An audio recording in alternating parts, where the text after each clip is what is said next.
সবার কাছে দুঃখ প্রকাশ করছি গানে ব্যাঘাত ঘটানোর জন্য, কারণ আমাকে মৌচাকের মতো যেভাবে ধরেছে নিয়ম শোনার জন্য দাদা। এত জোরে শব্দে গান বাজলে নিয়ম বললে বুঝতেও পারছে না, আর আমি নিজেও পাগলা হয়ে যাবো একে একে বলতে গেলে। 1 মিনিটে বলে দ্বিতীয় ঠান্ডা মাথায় গান শুন, কারণ অনেকে বলছে ভাই চলে যাবো গান শুনবো না। তো নিয়মটা বলে দিই, বলেন।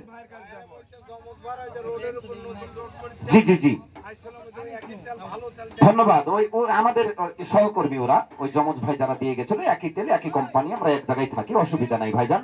নেন, এই যে এখানে একটা তেল দেন। তাহলে আসেন, এই যে ম্যাডাম আপনি একটা কাজ করে, ও নিয়ে তেল দিচ্ছে। নিয়ম নিয়ম নিয়ম। 1 নাম্বার, যারা ব্যথায় ব্যবহার করতে চান বড় ভাই, তাদের এই তেলটা কোনো নিয়ম কারণ নাই, শুধু সকালে আর রাতে। এই যে ভাইয়ের মাজায় দিয়ে যেভাবে একটু ডলে দিলাম, খালি বোতলটা এভাবে একটু ঝাঁকিয়ে নেবেন, তেলটা হাতে নিয়ে ব্যথা স্থানে দিয়ে ডলে দেবেন, আর কিচ্ছু করা লাগবে না। তাপ দেওয়া লাগবে না, শ্যাক দেওয়া লাগবে না, কিচ্ছু করা লাগবে না।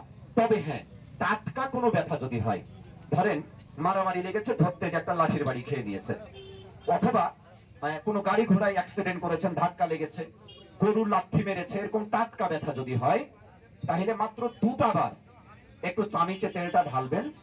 একটু গ্যাস লাইট বা ম্যাচ মেরে চামিচের নিচে ধরলে উষ্ণ হয়ে যাবে, তেলটা গরম হয়ে যাবে, হালকা গরম।